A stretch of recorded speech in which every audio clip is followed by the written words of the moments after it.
నమస్తే, welcome to hash tag you. నేను మీ Rajesh. BRS పార్టీలో ఉన్నటువంటి అగ్రనాయకత్వం ఒకటి కేసీఆర్, హరీష్ రావు, కేటీఆర్. ఈ ముగ్గురు కూడా ఇప్పుడు కేసులతో ఉక్కిరిబిక్కిరి అవుతున్నటువంటి సందర్భం మనకు కనిపిస్తుంది.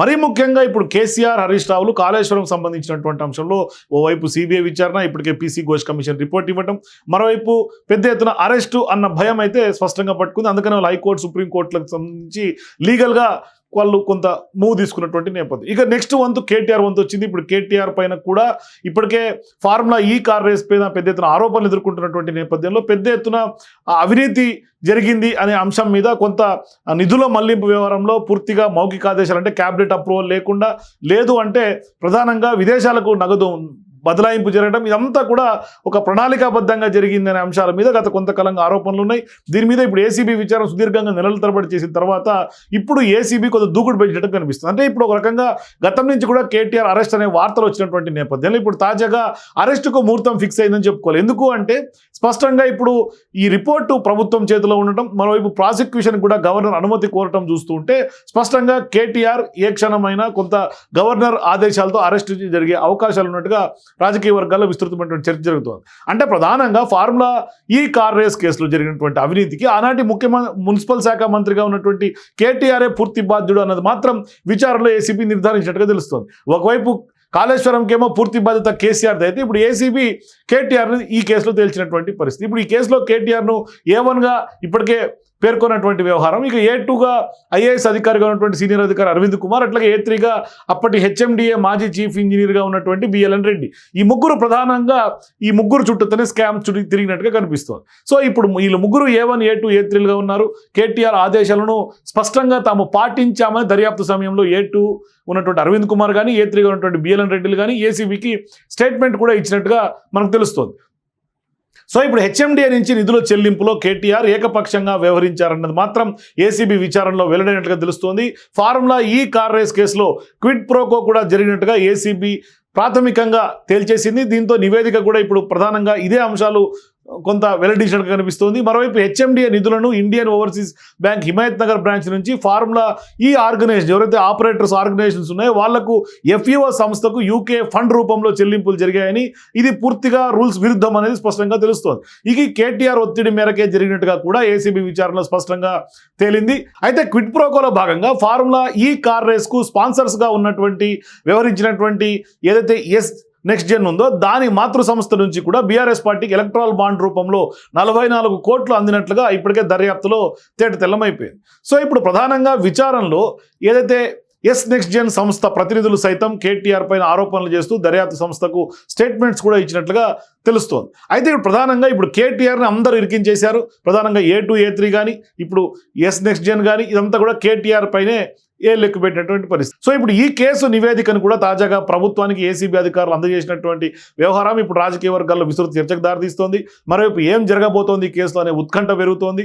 సో కేసు దర్యాప్తు ఆల్మోస్ట్ 9 నెలల పాటు కొనసాగిన తర్వాత ఇప్పుడు నివేదికలో అనేక అంశాలు పూర్తి స్థాయిలో కొంత పొందుపరిచారు. మరోవైపు ఈ నివేదిక ప్రకారం ఖచ్చితంగా కేటీఆర్ పైన చర్యలకు అరెస్టు చేసేందుకు ఏసీబీ అధికారులు రంగం సిద్ధం చేస్తున్నట్లుగా స్పష్టంగా సమాచారం అందుతోంది. సో ఇప్పుడు ఆయన్ను ప్రాసిక్యూట్ చేసేందుకు గవర్నర్ అనుమతి కోరుతూ సిఎస్కు నివేదిక పంపించారు. సో ఇప్పుడు నిందితులుగా పేర్కొన్నటువంటి మాజీ మంత్రి కేటీఆర్, ఐఏఎస్ అధికారి అరవింద్ కుమార్, అట్లాగే హెచ్ఎండిఏ అప్పటి చీఫ్ ఇంజనీర్గా ఉన్నటువంటి బిఎల్ఎన్ రెడ్డిలు, వీళ్ళందరినీ కూడా సీజన్ 9 స్పాన్సర్గా వ్యవహరించినటువంటి నెక్స్ట్ జెన్ సంస్థ ప్రతినిధులను, ఫార్ములా రేస్ నిర్వహించినటువంటి ఎఫ్ఈఓ సంస్థ సిఈఓను కూడా ప్రాసిక్యూషన్ చేసేందుకు అనుమతి కావాలని నివేదికలో వాళ్ళందరూ కూడా ఏసీబీ పేర్కొంది. అయితే ఇక్కడ గత ప్రభుత్వంలో పాలసీ మేకర్స్గా ఉన్నటువంటి అధికారులు ప్రస్తుతం నిందితులుగా పేర్కొన్నందున వారిపైన ప్రాసిక్యూషన్ కోసం గవర్నర్ అనుమతి తప్పనిసరిగా తీసుకోవాల్సి ఉంటుందని ఏసీబీ తన రిపోర్ట్లో స్పష్టంగా చెప్తోంది.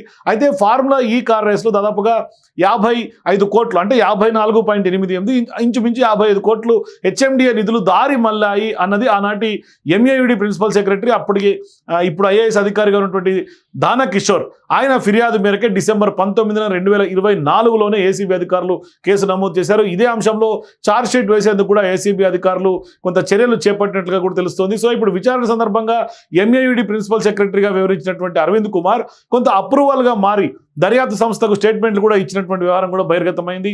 మరోవైపు జూలై 3న రెండోసారి విచారణలో కూడా ఫార్ములా ఈ కార్ రేస్ నిధుల విషయంలో కర్త కర్మ క్రియ అన్ని కేటీఆర్ అని కూడా చెప్పినట్లుగా సమాచారం.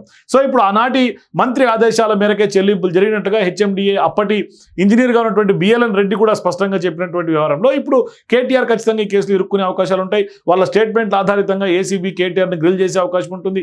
ఏసీబీ అధికారులకు స్టేట్మెంట్ ఇచ్చినట్లుగా ఆ స్టేట్మెంట్ల ఆధారితంగానే కొంత విచారణ క్రమం కొనసాగే అవకాశం ఉంటుంది.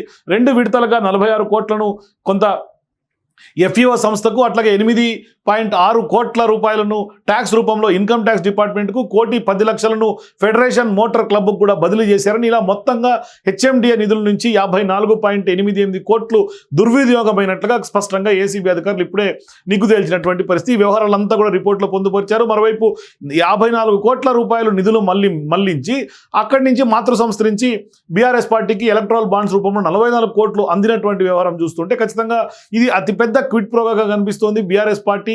ఇది మొట్టమొదటి క్విడ్ ప్రోగా తెర మీదకి వచ్చింది. మరోవైపు ఇటువంటి చాలా వ్యవహారాలు బయటికి రావాల్సినటువంటి అవసరం ఉందనే డిమాండ్ కొంత తెలంగాణ నుంచి వినిపిస్తోంది. మొత్తం మీద చూసుకుంటే ఇప్పుడు ఏసీబీ అధికారులు ఖచ్చితంగా కేటీఆర్ను కొంత అరెస్ట్ చేసే అవకాశాలు ఉన్నట్టుగా ప్రచారం విస్తృతంగా జరుగుతోంది.